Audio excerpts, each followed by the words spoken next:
warahmatullahi wabarakatuh. Perkenalkan, nama saya Rina Handayani, NIM 201833046. Dalam pembuatan video ini, saya akan membahas materi kelas 3 tema 7 subtema 1, yaitu perkembangan teknologi produksi pangan. Tujuan pembuatan video ini guna memenuhi tugas mata kuliah sumber dan media pembelajaran yang diampu oleh Bapak Muhammad Nur Asin SPD MPD. Pembahasan kita kali ini yang akan dibahas yaitu yang pertama, pengertian teknologi pangan. Yang kedua, jenis-jenis makanan hasil dari teknologi pangan. Yang ketiga, manfaat teknologi pangan. Perlu untuk disyukuri bahwa alam Indonesia ini sungguh kaya akan berbagai bahan pangan seperti kacang, kedelai, jagung, dan kelapa merupakan hasil pertanian. Sedangkan telur, daging, susu, dan ikan merupakan hasil peternakan dan kelautan. Semua itu merupakan bahan pangan yang bisa kita konsumsi dalam kehidupan sehari-hari. Akan tetapi, hasil pertanian, peternakan, dan kelautan tidak dapat bertahan lama. Makanan itu akan mudah membusuk, dan makanan busuk harus dibuang. Hasil panen harus diolah agar tidak cepat busuk. Dalam masalah tersebut, bagaimana cara yang dilakukan dengan menggunakan teknologi dan apa yang dimaksud dengan teknologi pangan? Teknologi pangan adalah penggunaan ilmu pengetahuan untuk mengelola pangan, untuk menghasilkan makanan baru, dan tentu saja untuk mencegah makanan agar tidak cepat membusuk.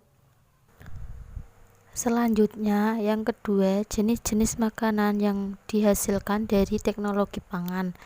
Yang pertama, ada tempe. Tempe merupakan salah satu produk hasil teknologi pangan yang paling terkenal di kalangan masyarakat Indonesia. Makanan ini merupakan hasil bioteknologi konvensional yang dibuat melalui proses fermentasi kedelai oleh jamur dan genus Rhizoporus. Yang kedua, ada roti. Roti ini juga dihasilkan dari teknologi pangan yang melalui teknik fermentasi. Namun, tambahkan ragi yang di dalamnya terdapat jamur Regeremoyes cerevisiae. Jenis ini memanfaatkan kandungan glukosa dalam tepung sehingga bisa menghasilkan karbon dioksida. Karbon dioksida tersebut akan tetap berada dalam adonan dan akan membuat adonan roti mengembang dan memiliki tekstur yang ringan. Yang ketiga, yogurt. Yogurt merupakan minuman yang menyegarkan dan baik untuk pencernaan, yang dihasilkan dari bakteri Streptococcus thermophilus, Streptococcus lactis, dan Lactobacillus bulgarius. Ketiga bakteri tersebut mengubah laktosa pada susu menjadi asam laktat. Meningkatnya kondisi asam pada usus akan menimbulkan pendagihan. Yang keempat, ada keju. Keju juga sama seperti yogurt. Keju juga merupakan turunan produk berbahan susu yang mengalami fermentasi.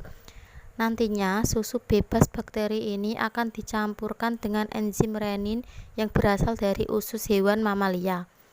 Efeknya, susu akan menggumpal. Gumpalan susu inilah yang diperas dan dipadatkan, yang hasilnya kita kenal dengan nama keju. Dan yang kelima, terasi. Terasi merupakan bumbu dapur yang menyedapkan masakan dan termasuk ke dalam hasil teknologi pangan. Terasi yang dihasilkan dari proses fermentasi ikan atau udang.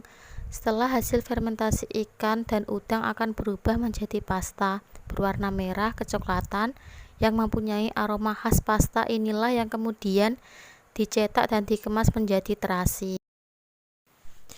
Yang ketiga, manfaat teknologi pangan.